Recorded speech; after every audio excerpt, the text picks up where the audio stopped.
बच्चों, बेटा आज हम एक छोटा सा टॉपिक 10-12 मिनट में ही ख़त्म करेंगे और आपको बहुत अच्छे तरीके से समझाएंगे, जिसका नाम है क्रिया।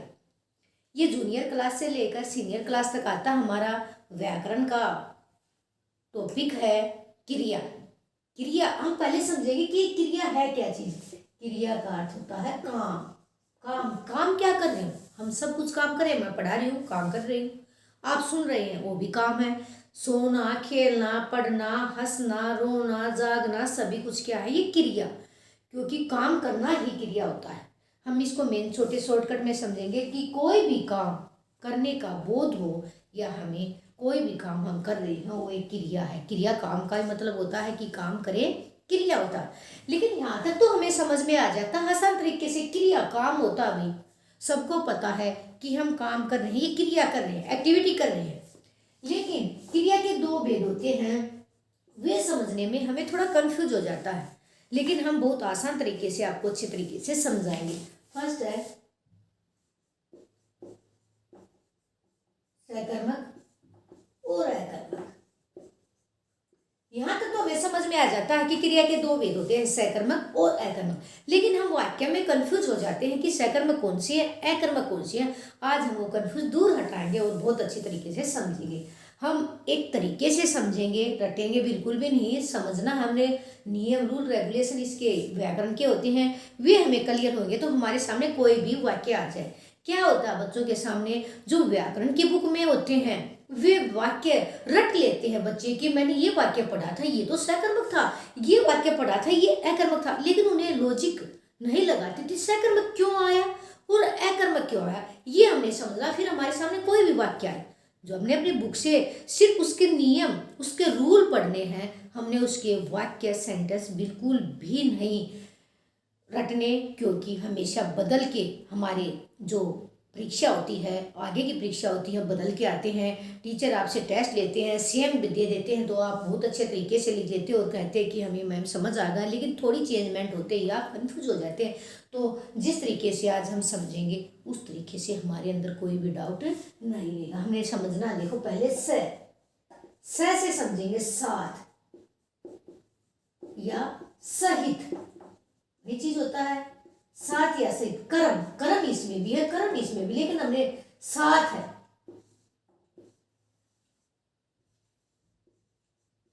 कर्म के साथ, इसको समझेंगे हम इस तरीके से। सहित या साथ, सहकर्म क्रिया में कर्म के साथ, मतलब सहकर्म क्रिया में कर्म साथ में होता है। ए का मतलब होता है नहीं, विपरीत, कर्म नहीं, इसमें कोई भी कर्म नहीं होता। यहाँ तक समझेंगे कि सकर्म क्रिया में कर्म होता है और अकर्म क्रिया में कर्म नहीं आता है। ये दो बात हमने सीखी। सकर्मक में हम यहाँ से समझेंगे से सहित या साथ, कि कर्म साथ होता है। अकर्मक इसके विपरीत होता है कि इसमें कर्म नहीं होता। यहाँ तक हमें बात समझ में आ गई। अब आते हैं वाक्य, कि हम वाक्य में कैसे समझेंगे कर्म, और कर्म होता क्या है, ये भी हमें कंफ्यूज करेगा। तो ये कर्म है क्या, हमें पता नहीं, और वाक्य में कर्म कैसे ढूंढेंगे हम ये इसको अच्छे तरीके से समझेंगे। जैसे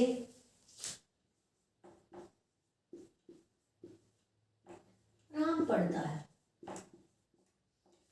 कि हमने जो सकर्मक क्रिया ढूंढनी है उसमें देखेंगे कि कर्म साथ है, क्रिया के साथ कर्म होना चाहिए। और क्रिया का फल यदि कर्ता पर न पढ़ के कर्म पर पड़ता है उसे हम सकर्मक क्रिया कहते हैं, और क्रिया का फल कर्म पर नहीं पड़ता, कर्ता पर पड़ता है, उसे हम अकर्मक क्रिया कहते हैं। अभी कर्म कर्ता, ये भी चीज आनी चाहिए। कर्ता होता है काम करने वाला, और कर्म होता है किस काम, कौन सा काम कर रहा हो, कर्ता, क्रिया, कर्म, ये चीजें हमें क्रिया में आनी चाहिए। जैसे राम, हमें पढ़ना है, राम संज्ञा है, ये तो सभी को पता है, पढ़ता है क्रिया है। लेकिन कौन पढ़ता है, राम पढ़ता है, तो पढ़ने का कार्य राम कर रहा है ना, तो यहाँ पर कर्ता कारक, कर्ता कारक संज्ञा भी है, कर्ता कारक भी है, और पढ़ता है क्रिया है, तो क्रिया भी हो गई और कर्ता भी हो गया। इसमें हमने कर्म साथ नहीं है, तो ये हो गया अकर्मक क्रिया। अकर्मक क्रिया होगा, बिल्कुल सिंपल तरीके से है। लेकिन यहां पर हमने वाक्य बदल दिया कि राम पुस्तक पढ़ता है। हमने पढ़ता क्रिया है, राम करता है, क्योंकि हमने पहले ही पढ़ा था कि राम करता है, और ये पुस्तक कर्म है। अभी कर्म कैसे? अभी कई बच्चों को क्या होता है कि वाक्य को लंबा देखकर ये लगा देते हैं जो भी वाक्य लंबा होगा वो सकर्मक क्रिया में। बेटा ऐसा कुछ भी नहीं है, दो तरीके से हम इसको समझाएंगे। यदि आपको कोई बात नहीं, कर्म समझ में नहीं आता, तो हम क्रिया से प्रश्न पूछेंगे। लेकिन प्रश्न क्या पूछेंगे, अपनी नोटबुक में भी आप राइट कर सकते हो इसको अच्छे तरीके से। क्रिया से हम प्रश्न पूछेंगे क्या और किसे, क्या और किसे, इसको अच्छे तरीके से लिखेंगे। हम क्रिया से प्रश्न पूछेंगे क्या और किसे, किसे पूछेंगे प्रश्न? क्रिया से। पढ़ता है, कौन पढ़ता है? राम। क्या पढ़ता है? पुस्तक पढ़ता है। यदि हम क्या और किसी का हमें उत्तर मिल जाता है तो हमारी सकर्मक क्रिया होती है। कोई बात नहीं यदि आपको कर्म नहीं आता, लेकिन हम प्रश्न पूछ सकते हैं। क्रिया से प्रश्न पूछेंगे, यहाँ पढ़ता है क्रिया है, और प्रश्न दो पूछेंगे क्या और किसी, इन दोनों का हमें आंसर मिल जाता है तो हमारी सकर्मक क्रिया। यहाँ हमने राम पढ़ता है, क्रिया से प्रश्न पूछा, कौन पढ़ता है? पूछा कौन, लेकिन क्या पूछना हमने? क्या पढ़ता है? हमें क्या पता क्या पढ़ता है, किसे पढ़ता है? हमें आंसर नहीं मिला उधर, कर्म किया। लेकिन इस वाक्य में हमें आंसर मिला, क्या पढ़ता है? पुस्तक पढ़ता है। किसे पढ़ता है? पुस्तक को पढ़ता है। पुस्तक को पढ़ता है तो हमें अच्छे तरीके से समझ में आ गया। हमने फिर एक दो वाक्य करेंगे तो हमें अच्छे तरीके से समझ में आ जाएगा। बच्चा सोता है, बच्चा सोता है। हमने ढूंढना है बच्चा, कर्ता और संज्ञा, सोता है क्रिया, कर्म नहीं है इसमें, सिंपल साधारण वाक्य है। लेकिन हम वो भी दोनों तरीके से हम वाक्य को देखेंगे। यहाँ पर हमें कर्ता क्रिया है, लेकिन जिस बच्चे को कर्म नहीं आता कि कर्म है क्या, वो प्रश्न पूछेगा क्रिया से, क्या सोता है? क्या सोता है? कई बार तो बच्चे कहेंगे मैं बच्चा सोता है, बच्चों का आंसर है कि बच्चा सोता है, लेकिन हम क्या सोता है, यहाँ तो क्वेश्चन आ गया कौन सोता है, तो बच्चा सोता है। लेकिन हमें क्या पूछना है, कौन नहीं पूछना। हमारा क्वेश्चन आता है कि कौन सोता है तो बच्चा सोता है, राइट है हमारा। लेकिन क्या सोता है तो बच्चा, आपका मान लो आपका राइट है तो बच्चा सोता है, लेकिन बच्चा तो करता है, करता है या कर्म है नहीं। मान लो आपने क्या पूछा भी है कि क्या सोता है, तो हम कह देंगे कि बच्चा सोता है, लेकिन ये आपका करता है, और सकर्मक क्रिया में कर्म होएगा तो करता है, तो यहाँ पर अकर्मक क्रिया आ जाएगी। आगे समझ में। और उदाहरण देते हैं, हम एक बड़ा सा उदाहरण देते हैं कि यहाँ पर तो हमने छोटे छोटे वाक्य दिए थे। कई बार हमें क्या होता है, हम कंफ्यूज हो जाते हैं, बहुत सारे बड़े वाक्य समझ के हम उसमें सकर्मक क्रिया लगा देते हैं। देखो, मोहन रात में देर से सोता है। वाक्य बड़ा है, हम कंफ्यूज होंगे इसमें, लेकिन हम आसान तरीके से समझेंगे। मोहन है, आपको पता है संज्ञा है, और कर्ता कारक, क्योंकि सभी कार्य मोहन कर रहा है, सोता है क्रिया है। अब जो बीच का पैटर्न बच गया, ये है क्या चीज? हम इसमें कंफ्यूज हो जाएंगे कि ये क्रिया भी पहचान ली और कर्ता भी पहचान लिया, बीच में जो बच गया कर्म। ऐसे करते हैं बेटा, लेकिन नहीं है ये, हमें ध्यान से समझना है। रात में देर से सोता है, तो हम क्या करेंगे, हमें कर्म में कंफ्यूज हो जाता है तो हम क्रिया से प्रश्न पूछेंगे। मैंने बताया था कि क्या प्रश्न पूछेंगे, क्या और किसे, क्या सोता है, क्या सोता है, हमें क्या पता क्या सोता है, किसे सोता है, ये भी नहीं पता। लेकिन क्या होता है कि कौन सोता है, उसका आंसर मिला मोहन सोता है, कौन का आंसर मिला, लेकिन हमने कौन का आंसर नहीं देखना, क्या सोता। यदि मान लो आपने क्या सोता, आपने मोहन भी कर लिया, तो यहाँ पर तो ये कर्ता कारक है, आपका आंसर तो मोहन आया ना, तो यहाँ पर कर्ता पे प्रश्न पूछा, तो इसका मेन पॉइंट जो फोकस है कर्ता पे आया। तो हमने तो कर्म ढूंढना है सकर्मक क्रिया के लिए, कर्ता पे यदि आपका फोकस आ रहा है तो अकर्मक क्रिया। लेकिन रात में देर से में अधिकरण कारक है बेटा,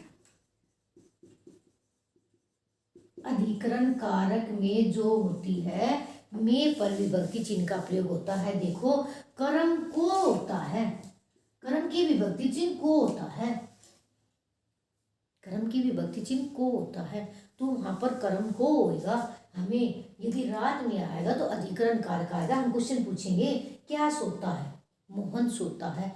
क्या मोहन तो फिर करता है, कौन सोता है, क्या आंसर मिलेगा, मोहन। तो बेटा ये पूरा का पूरा वाक्य हमारा अकर्मक क्रिया होगा, सकर्मक क्रिया नहीं है। हम बिल्कुल भी कंफ्यूज नहीं होंगे, दो तरीके से सीखेंगे। यदि हमें कर्म नहीं पहचान में आता तो हम क्या किसी का क्रिया से हम प्रश्न पूछेंगे। कई बार क्या होता है, हमारे सामने वाक्य भी नहीं होता, हम छोटे छोटे भी वाक्य हो जाते हैं। आकाश में पक्षी आकाश में उड़ते, अच्छे तरीके से समझाएंगे हम आपको। पक्षी आकाश में उड़ते हैं,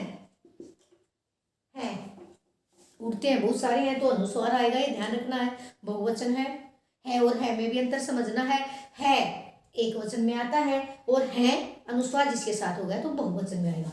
वहीं पक्षी उड़ते हैं क्रिया, पक्षी करता, अभी फिर आ गया कर्म, लिखोगे कर्म नहीं, क्या उड़ते हैं, अब तो कहिए मैम क्या उड़ते हैं, पक्षी उड़ते हैं, लेकिन पक्षी तो करता है, कर्म नहीं है। कौन उड़ते हैं का आंसर आएगा पक्षी, क्या का आंसर आपका नहीं आएगा। फिर आ गया आकाश में, फिर भी आ गया अधिकरण कारक, तो यहाँ पर तो अधिकरण कारक है, कर्म नाम की तो चीज है ही नहीं, कर्म तो इसमें है ही नहीं, इसलिए यहाँ पर अकर्मक क्रिया आएगी। आ गया समझ में। वाक्य बड़ा है उसके हिसाब से नहीं चलेंगे, हमने वाक्य के क्रिया के रूल रेगुलेशन नियम के अनुसार चलेंगे। वाक्य बड़ा होने के कारण भी अकर्मक क्रिया है, लेकिन यहाँ पर वाक्य को छोटा लिखेंगे। सीता रोटी खाती है, सीता करता, खाती है क्रिया। अब ये रोटी है, कर्म कैसे पहचानेंगे, यहाँ भी आकाश था, यहाँ भी रोटी है, तो हमें कर्म पहचानने में मुश्किल आएगी। हम क्रिया से प्रश्न करेंगे, क्या खाती है, रोटी, किसे खाती है, रोटी को। अपने आंसर मिलेगा किसे खाती है तो रोटी को। मैंने बताया था कर्म की विभक्ति चिन्ह को है, कर्ता ने कर्म को, रोटी को खाती है, तो यहाँ पर रोटी कर्म है, क्योंकि रोटी हमने दोनों का आंसर मिल गया। क्या खाती है, रोटी खाती है, किसे खाती है, रोटी को खाती है, को क्योंकि कर्म की विभक्ति चिन्ह को है। तो बेटा हमें अच्छे तरीके से समझ में आ गया है कि वाक्य अब क्या होता है, कि वाक्य में हमें कर्ता, कर्म और क्रिया पहचाननी है। यदि हमें कर्म पहचानने में दिक्कत हो रही है तो हम क्या और किसी प्रश्न पूछेंगे। इस तरीके से आपको समझ में आ गया। लेकिन कई बार क्या होता है, कुछ शब्द दिए होते हैं, उनमें हम क्या करते हैं,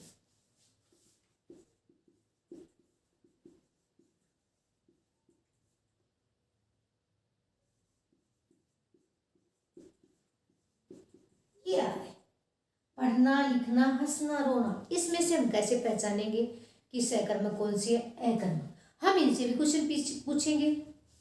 क्या पढ़ रहा, क्या पढ़ रहा, पत्र भी पढ़ रहा है, पुस्तक भी पढ़ रहा है, कोई मैगजीन भी पढ़ रहा है, आंसर मिल गया है। किसे पढ़ रहा है, पुस्तक को भी पढ़ सकता है, पत्र को भी पढ़ सकता है, मैगजीन को भी पढ़ सकता है और अखबार को भी पढ़ सकता है, हमें आंसर मिल गया। लिखना क्या लिख सकता है, पत्र भी लिख सकता है, निबंध भी लिख सकता है, पुस्तक में प्रश्न भी लिख सकता है, हमने आंसर मिल रहा है इसमें। क्या और किसी का उत्तर मिल रहा है, तो कौन सा होगा, पढ़ना और लिखना सकर्मक क्रिया। जब हमें इनका आंसर मिल रहा है इनसे भी आंसर करेंगे। लेकिन हंसना और रोना, क्या हंस रहा, क्या हंस रहा भाई, कौन हंस रहा है, राम हंस रहा है, श्याम हंस रहा है, बच्चा हंस रहा, कौन का आंसर मिलेगा, क्या का आंसर नहीं मिल रहा है। यहाँ पर हमने क्या का आंसर है, क्या रो रहा है, कौन रो रहा है का आंसर मिलेगा। बेटा यहाँ पर क्या रो रहा नहीं, हंसना और रोना दोनों की दोनों अकर्मक क्रिया होगी। हम किसी तरीके से समझेंगे इसको, शब्द के अकॉर्डिंग समझेंगे या वाक्य के अकॉर्डिंग समझेंगे, हमने क्या और किसे प्रश्न करना है और उसमें हमने कर्म को जोड़ना है। तो यहाँ पर कौन रो रहा है, तो बच्चा रो रहा है, बच्चा कर्ता कारक है, जबकि पत्थर और पुस्तक कर्म करने की चीज है। यदि हम क्या का उत्तर नहीं मिल रहे और कौन का उत्तर मिल रहे हैं, तो कौन के उत्तर में हमेशा कर्ता कारक मिलता है बेटा, और क्या के उत्तर में हमेशा कर्म कारक मिलता है, ये ध्यान रखना है। तो हमने क्या हंस रहा है, तो यदि बच्चा हंस रहा है तो कर्ता, बच्चा हंसता है, कौन आएगा, आप क्या प्रश्न पूछ रहे हो, तो वाक्य गलत हो जाएगा। तो मेरे को लगता है कि आपको सकर्मक और अकर्मक की पहचान हो गई होगी। यदि कोई भी डाउट है तो एक बार वीडियो को अच्छी प्रकार से दोबारा देखना, समझना अच्छी प्रकार से। हमने बिल्कुल आसान तरीके से समझाया है इसको। सिर्फ जिस बच्चे को सकर्मक और अकर्मक क्रिया की पहचान हो गई, उसके बाद इसके जो भेद होते हैं सकर्मक क्रिया के, एककर्मक, द्विकर्मक, वे बच्चे बहुत जल्दी से पकड़ कर लेंगे आसान तरीके से। हमने सिर्फ यहाँ पर सकर्मक और अकर्मक पहचाना है। इस वीडियो में सिर्फ हम सकर्मक और अकर्मक वाक्यों की पहचान करेंगे, उसके बाद ही हम इसके भेद जानेंगे। यदि यहाँ तक आपको समझ नहीं आया तो आगे समझने में आपको बहुत दिक्कत आएगी। बेटा थैंक यू और हैव ए गुड